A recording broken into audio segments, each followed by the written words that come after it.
Hi everyone, welcome back to my channel, The Teacher's Best Friend. Today's episode is a Christmas special. I invited two educators who are currently teaching in the United States for more than 15 years. They are here to inspire us and to celebrate with us the vocation of being a teacher. These two educators are the perfect example of a successful teacher because of their extraordinary talents and hard work. And these two teachers are actually my inspirations as well in my career as an educator. So please allow me to introduce to you our guests for today, Roy Perez and Melvin Aragon. I will allow them to introduce themselves briefly so that you will get to know them better. So, Teacher Joy and Melvin, please say a brief introduction about your journey as a teacher and what is your current role right now in your school. Hi, everyone. Good evening from Maryland. I'm Julieta or Joy Perez from my friends.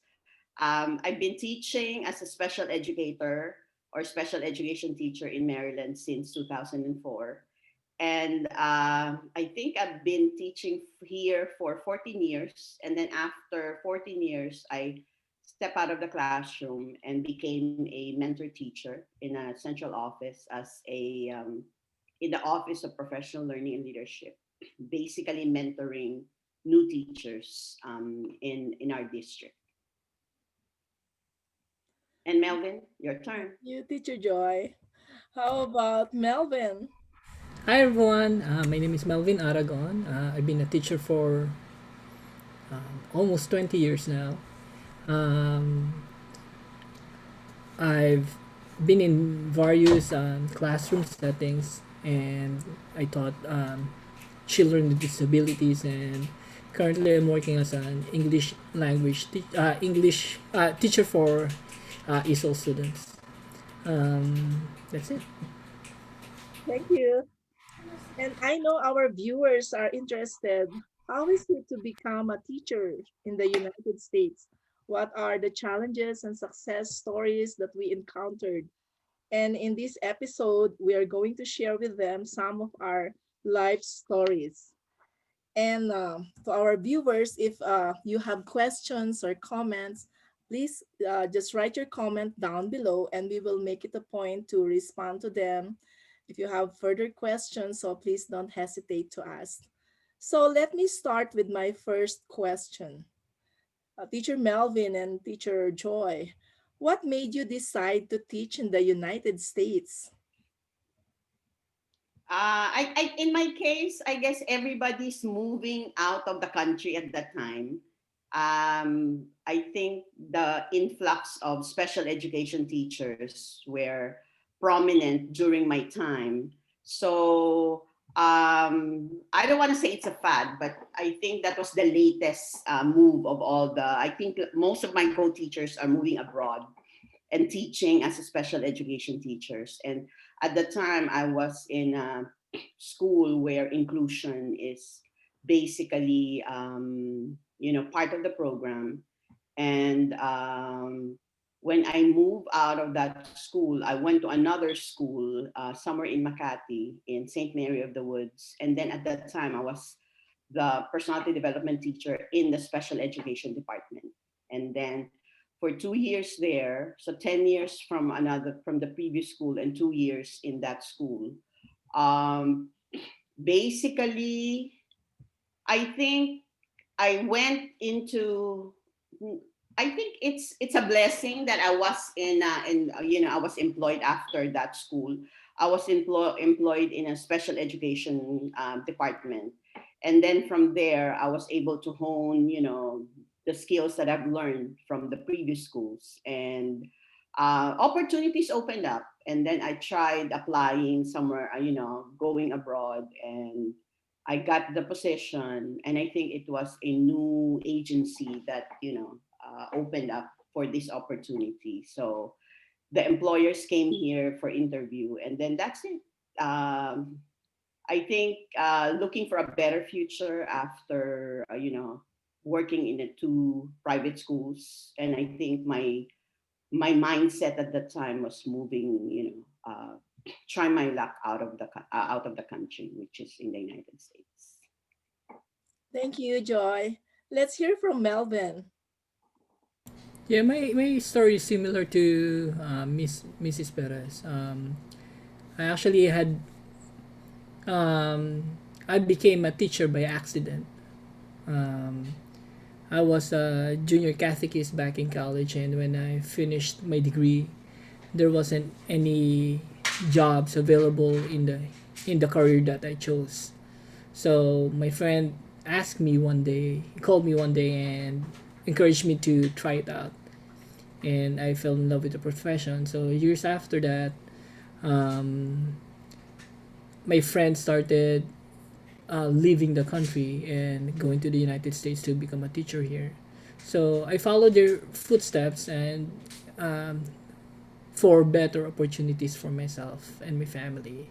And the thing is that it has opened a lot of doors for me as an educator and me as a person because I love enriching myself in terms of knowledge and skills. And being in the United States and being a teacher allows me to do that to do that and while opening doors for my family as well. So that's my story. Those are wonderful stories. And I like the way you share, Joy, that everything is like a blessing and it's opening a new door, and all the opportunities are like tying together to prepare you to something better. And it's the same thing with Melvin. Even though at the beginning it's not your profession or the degree that you completed in college, but sometimes experiences and even people will be sent your way to inspire you, so that just like probably what we are doing right now, we are trying to inspire other teachers anywhere in the world, and hopefully we are good inspirations to them through our stories. So thank you for sharing that. And let me move to my next question. So, as teachers in the United States, what do you think are the challenges that you've encountered? Like, I mean, all the journey, we know it's not that easy. It's hard first before it become easy. That's all our experiences. So, please share to our viewers some of your challenges when you first came in the United States. Let's start with Melvin. So I remember my first year. I used to uh, I I taught in an inner city school, and it was really a struggle for me. I was one of the star teachers when I was in the Philippines. When I got to my classroom here in the U.S., it was a total culture shock for me. I learned a lot. The things that it's not easy, especially if you're new and you're assigned to an inner city school. The dynamics is different. Um, it's like throwing away the book of classroom rules and procedures out the window, and you have to be really creative in terms of um, interacting with your students. That was my major challenge back then was classroom management, because my students back then perceived kindness as weakness. So I remember I would celebrate whenever I was able to hold their attention for 5 seconds. But the thing is that I stuck with it, and after 2 3 years, I earned the respect of my students, and they stood by me. The things that I'm playful and fun as a teacher, but when it's time to work, it's time to work. And they on my third, fourth, fifth year, they were able to recognize that, and they really worked with me. So that's it. That was good. Teacher Melvin. How about Joy? I guess same with Melvin. When I first came here, and then also my group, the group that I was with, all of us had all very thing in common, which is classroom management, because of the kids here are really tough. And then I think you really have to relate to them on a personal level. You really have to build relationship, because I think you really have, just like Melvin said, you really have to, I think, throw your pride, because as a teacher you don't, because in the Philippines you put the teacher as in a pedestal, like the respect is so much from the kids and from the parents. Here, their definition of respect is different. Before you can earn the respect, you really have to respect them first. And I think that is one of the important or significant thing that I've learned here, because you have to learn where they are. Because I've been teaching in a just like Melvin. Melvin was in inner city, so we are in the same state. So we are serving most like 90% African American, and you really have to know them and build relationship with them, and especially with their families, in order for them to to follow you, because they used to be abandoned most of the time. So when I say abandoned, the turnover of teachers is so fast that the teacher doesn't stay. So they are feeling like, oh, you're not going to stay. So they are trying you really, and then most of the time testing you if you're going to stay. And then once you have earned the respect and know, and they know that you're not leaving them, that's when they start opening up. So at that time, I have a 16 students, and 14 of them are boys, African American boys, and then two girls. But I think I I mean, if your passion is teaching, they will basically, feel that you love them, that you care for them. So these boys became, probably I became the mother to them. So it's not about it's not about race. I think in all naturality or normalcy, even back in the Philippines, you really have to, to build that relationship. And I think that is one of the, I should say, are one of the, what do you call this, challenges is classroom management. But the success, once you build a relationship, is you have a smooth sailing, teaching, daily teaching successes and activities once you get to know them and build that relationship. I think that's one of the things that I Oh, I would very have to I would have to agree with Teacher Joy if I could piggyback on that. For example, I remember having a student who slept for an hour when he got to class, and the thing is that took a step back and basically asked the child why he slept in class, and the child, I found out that his mom had cancer, and that he's staying with his coach. He was staying with his coach, and he would play for two teams almost like every day because that's how he got compensated. And he was doing playing the basketball so that he can earn some money so that he um, can provide for himself and his family. So he has somehow he can help out. And the thing is that, and whenever he would come to my class, I would say, just give him time to rest.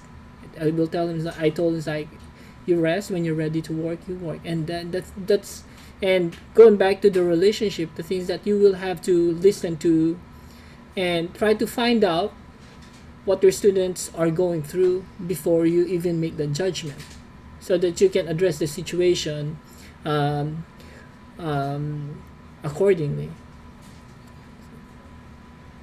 I agree with your stories, and I think for us as foreign teachers, it's almost the same experience whether you are teaching in the East or in the West, mainly because we are new to their culture.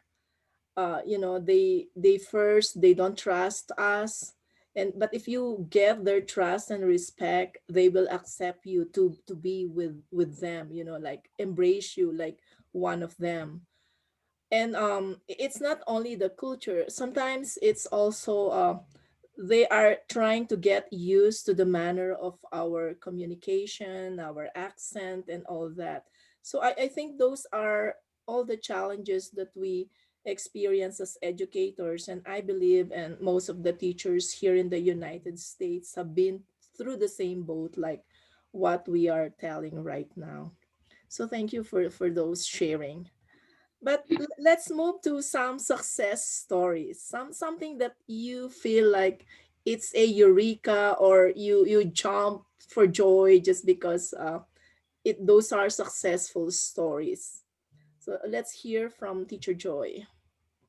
I mentioned a while ago, once you build that relationship and you earn their respect, you will have not really a smooth sailing, everyday classroom successes, but you get to know that they are capable of everything that you're teaching because they've already opened up to you, like they know that you are capable of loving and caring for them, so they will basically show and then make you, I would say, make you happy. Because even my students would say, Miss Perez, is it okay? So they need that affirmation. They need that validation that they did something good and they did something well.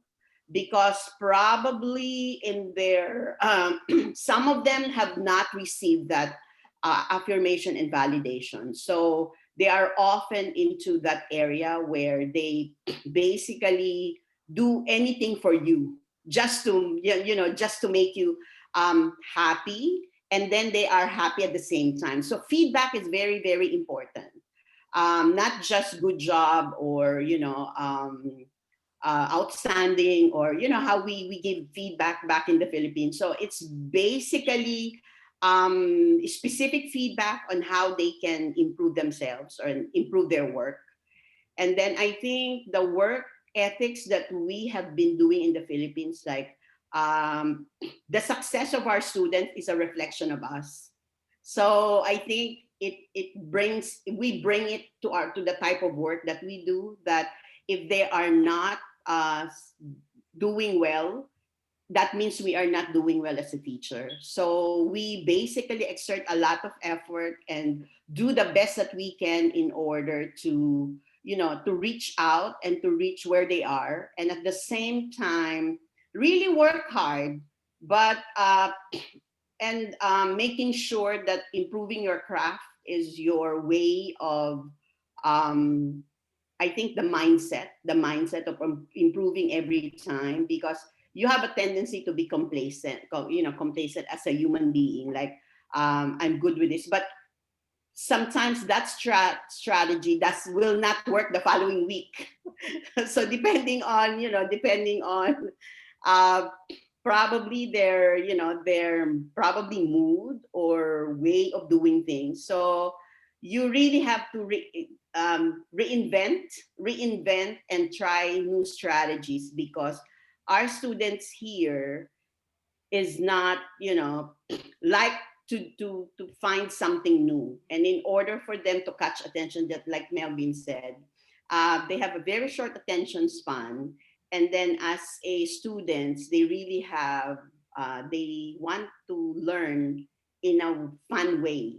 So don't do the lecture type, because you will lose them. So you will only have, I think the rule of thumb, you will only talk for less than 10 minutes, and the rest of the thing should be the kids.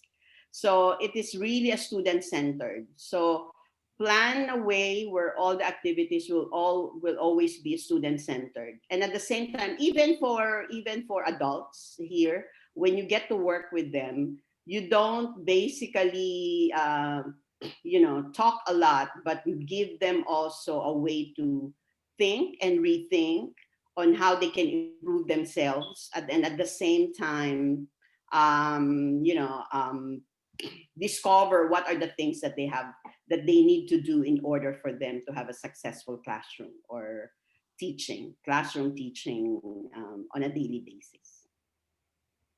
Thank you, Teacher Joy. How Mhm. about Melvin? What are your success stories or experiences as a teacher? So just like I would have to agree with Teacher Joy that the things that you will never arrive because it's an ongoing process. And the beauty of working here in the US is like if you're self-aware, you will always go back and ask yourself like why did it work? Why didn't it work? And the beauty of teaching is that when you go back the following days that you can revise or recraft whatever methodology you want to use so that you get to reach each of your students. And I think that's the if I think that will be comparable to success. Reaching basically modifying your activities, your lesson, designing and redesigning until you get it right, so that you're able to effectively reach all of them. Does it happen every day? Of course not. It's like that's the reality. That's the reality. But the things that the more of your students you're able to reach, the more successful you become as a teacher. Aside from that, outside the classroom, the things that I develop my own materials, and not just in the outside, but inside the classroom, I actually use materials that I personally made for my students, and I would consider that as a half personal and professional accomplishment. Being able to design materials my students that address my students' needs. So I don't know if I answered the question that well. Yeah, those are good sharing. And I agree with both of you. And there's like a commonality in your responses. It's like you both agree that as a teacher, we never stop learning. You know, have you heard about 25 years of teaching but first year experience? Because there are some teachers, like they stick to what they learned since the beginning of their first year of teaching. And I think as an educator, it's true, like what you mentioned, Teacher Joy and Teacher Melvin, is like we need to have a reflection of what we're doing, not just every day, but every moment. And as educators, we keep learning, we keep on inventing, we keep on trying to know what works with our student and what not, and we are improving from there. And those are good sharing, and thank you for that. And for my final question for both of you. I would like to request if you can leave some advice to the teachers out there, especially those teachers that are sometimes, very tired in their vocation and beginning to realize, why did I go in this profession? This is, with the low salary and a lot of work, extended work hours. You don't have, you are not an 8 to 5 employee. You work even at home, and yet your salary is not as much as the other professions. But I know there is a virtue in everything that we're doing as an educator, and we are not just working. We are touching lives, and we are trying to make a difference in the lives of our students. And I want to request if you can leave some advice to those teachers that are beginning to lose hope, and don't see the light like like what you are seeing. So please give them some advice, Teacher Joy. I think as a teacher, I think this is the only profession, or I think in my opinion, that we always, you know, take courses, take professional development, because whatever the way we taught is not the way our kids are being taught. So you really have to, discover new things. And I think engaging in a high quality professional development every time, because that's where you will see what is the trends in education. And our students are, you really have to see and discover, yourself. So when I say rediscover yourself, because your way of doing things will not always be the same. So I think just like technology, we also have to evolve. So the strategies would always be changing. The theories will always be there. But the way to reach out all our students is basically different. So you really have to attend professional development and reach yourself, study again, and then meet where your students are. So I think that you have to have the mindset of what is your why? And once you answer your why, so when you say, why am I here, why am I doing this, so if you're able to answer your why, then you are meant to be in, to be in education and to be educator, because we are constantly evolving. So I think this pandemic gave us a new way of normalcy, a definition of normal. So we, you recognize and discover that you can still do so much that you thought you can never do. Right? So I think we were pushed to the limits, and think of ways to reach out all the students. So if you've been teaching 20-25 years, you really have to attend professional development, because the way our students are taught these days are basically different. So instead of complaining and whining, find solution. Find solution. You have to reflect, like, why are they like this? So how will I be able to reach Juan or this particular type of student? So you have to discover, reinvent yourself, and study, take advanced courses, or attend professional development. And whatever is the new thing, like for example, differentiated instruction, attend that. Like growth mindset, attend that. So even if learn as much as you can, don't have that mindset of, no, I'm not teaching kindergarten, or I'm not teaching middle school, I'm an elementary and I don't want, and this particular professional development is only for high school. No, you might learn something from there. So attend things that is whatever is out there, learn as much as you can, and then that will become your toolbox. And then you will find yourself withdrawing that from your toolbox once the need arises. And you have all that strategies that you can use in order for you to have a, I think, successful classroom or successful teaching day. Thank you for that advice, Teacher Joy. Let's hear from Melvin. What is your advice to our teacher viewers? Yeah, aside from what Teacher Joy has shared, the thing is that each of us has been blessed with a unique combination of talents, gifts, knowledge, and all of those beautiful things. And I would say, teach as you. That means basically whatever talents you have, you bring it out and use it during instruction. If you know how to dance, why not teach math through dance? Because dance has pattern.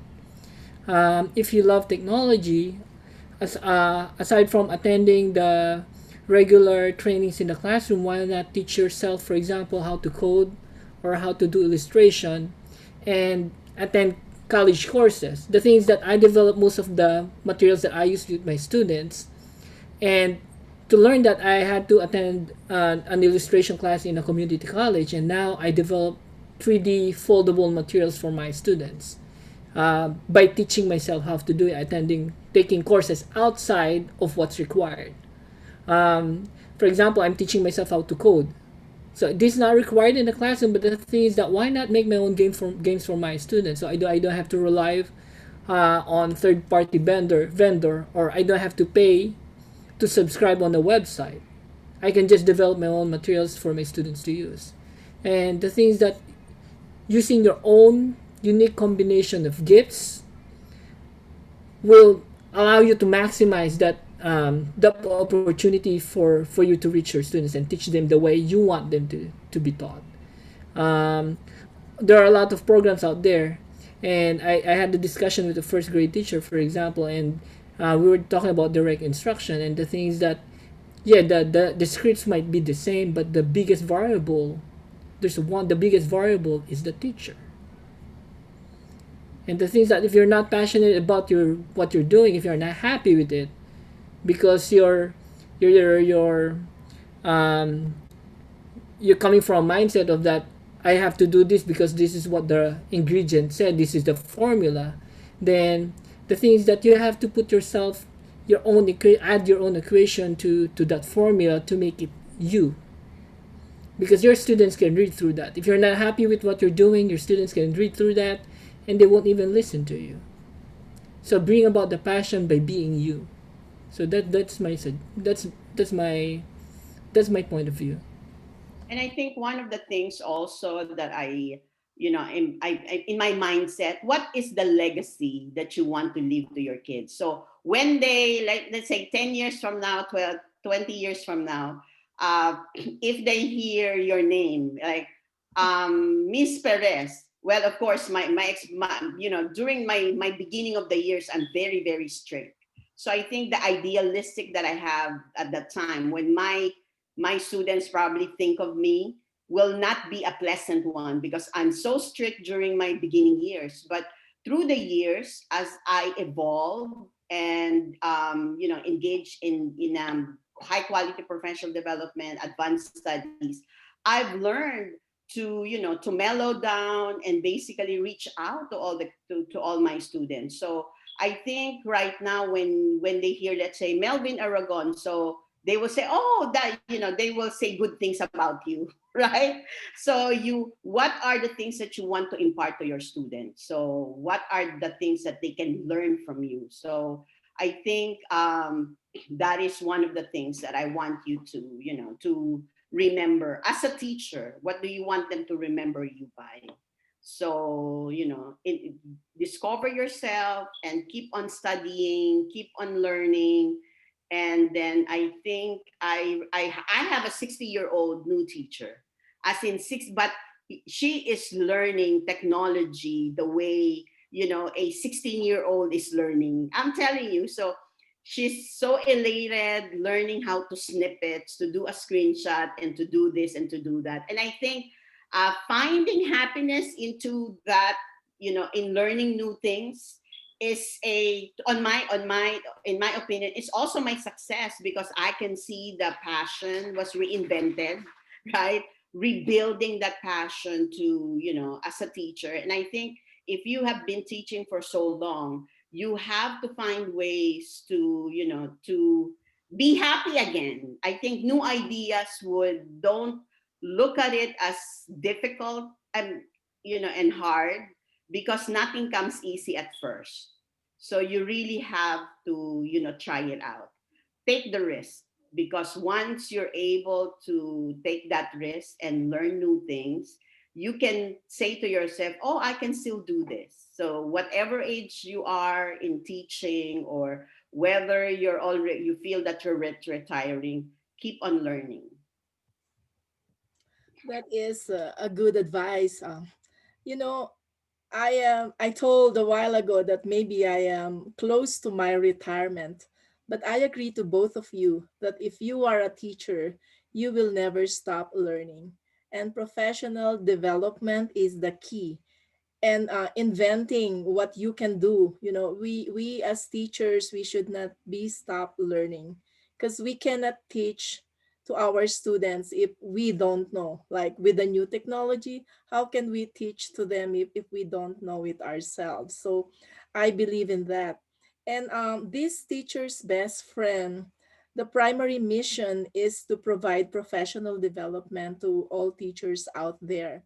So I know it's so difficult, especially in the remote area, to get some professional development. And hopefully, this channel and the contribution of educators like you, Teacher Joy and Teacher Melvin, would help a lot of teachers in different areas. I appreciate your time, and thank you for sharing your journey as educators and some advice to our teacher viewers. And I would like to end the interview for now. So, teachers, if you have questions, please comment. And if you have some topics that you would like us to share with you, don't hesitate to request. And if you want Teacher Melvin and Teacher Joy to come back to share more, we maybe they will give us some more time in the future. And thank you for watching the Teacher's Best Friend channel. I wish you a blessed New Year. And by the way, don't forget, Melvin Aragon also released several videos on YouTube. He focuses on teaching strategies, especially for the elementary students. They are really good and they are helpful for teachers out there. You can use them in your instructions. Please watch and subscribe to Melvin Aragon. Just look for him in the YouTube and you will find a lot of good resources. And also Teacher Joy, sometimes she's also giving professional development to teachers, not just from her school, but she's also inviting some teachers in different schools. So don't hesitate to contact her as well. So I think these two teachers are really inspiring, and I want you to be inspired like me with just listening to their stories. So, see you on the next episode. I will continue the discussion on professional practice. My next episode will be on Danielson's Domain 3, which is about instruction. And I think we touched some of those in this conversation as well. So, thank you, and to God be the glory. Thank you, Teacher Melvin and Teacher Bye. Joy. Bye.